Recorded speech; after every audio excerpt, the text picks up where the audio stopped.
I really wanted to go and go to the United States just to explore. So the study for me was secondary. I just wanted to spend some years there and see what the US was really like. I did have an interest in Silicon Valley, so I figured maybe I would explore that as well. So I finished my study and found a way to move to Silicon Valley by joining a Dutch company, Baan at that time, who had a headquarters, the US headquarters in Silicon Valley. So from there I moved. And then I just liked it and joined one company, another company, and I'm still here. So OfferUp is a mobile marketplace, similar in a way maybe like in Holland Marktplaats, in a way that consumers sell to consumers, what they like to call here C2C. But we started this as a mobile-first company.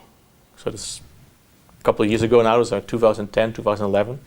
Smartphone adoption was not as big as it is today, but we figured that if we started with a smartphone solution, we could get more people to buy and sell locally.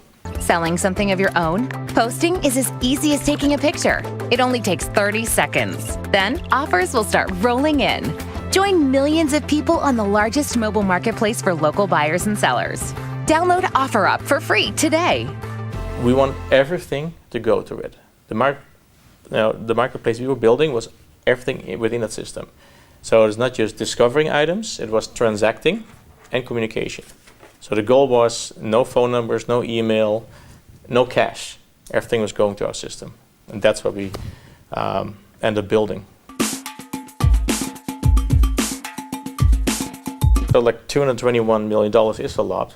Even in the US, it's a decent amount of money. But it's based on the opportunity that the investors see. And for us, we're looking at, now we have a national coverage, we can't go international, but in a national coverage today, we have a very high valuation based on the potential that's just in the US, right? So if you look at it from that point of view, the investment versus the potential, that ratio is not bad.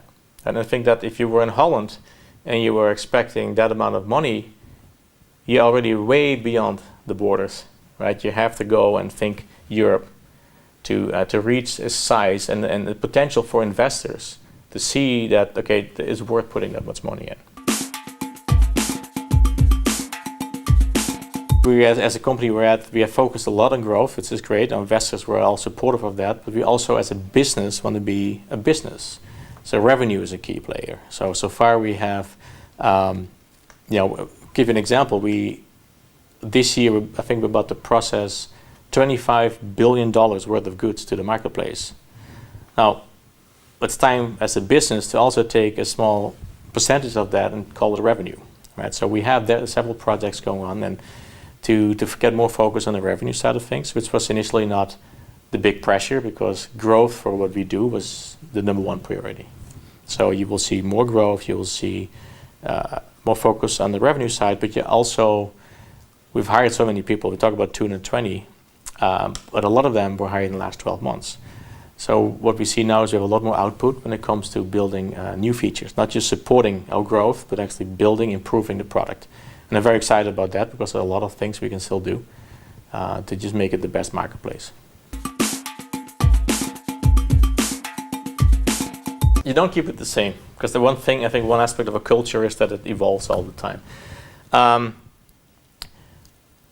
That's a hard one, but I've seen a couple of failures at other startups I was part of where didn't get the attention I think it needed. So at OfferUp, Nick and I would just say almost obsessed about it. But we said like, okay, we have a small team. We need to kind of define what it looks like today, what we like about it, and then we need to grow it. So we focus on the base. Let's get it right now. So early on, we really said, okay, this is what we want.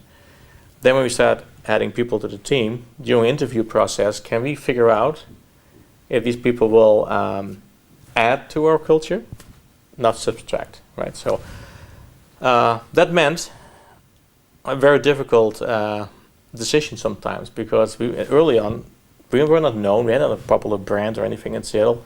We're still small, we didn't have all the funding, but we needed to convince all these engineers to join. So I remember talking to some extremely talented engineers and not hiring them at the end because I was worried about the culture part. Maybe faster growth, easier access to money is still something that Silicon Valley plays. Lots of talent here, also thousands of companies here, right? So I've seen companies that moved years ago from Seattle to over here. They're in Twilio is an example of that. They're pretty good. But if I had to go back now and look at this, I have easy access to talent here and money. Money is still important. Talent, because it's so crazy here right now, you need to worry about loyalty in that case. Because they can join your company today, within a year they can go somewhere else, right? So there's so much going on. Seattle in that case is a little bit more relaxed, but it's pretty much the fastest growing city in the United States right now. So Seattle is going that same direction. But I do think from my perspective, it's an easier place to start a business. It's not as crazy.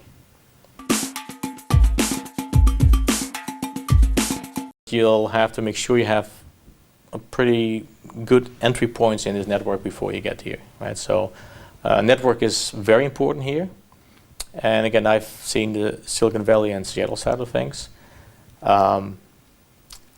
It's very doable, but you could also start with that, building it up before you actually move here. I think you could just fly here. What Startup Delta has been doing is interesting, getting people connected.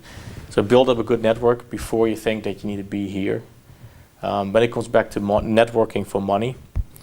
When you're in the early stages, like the seed fund round or maybe an A round, you will find out that the VCs, and they kind of joke around that here, but VCs would only invest in companies they can drive to.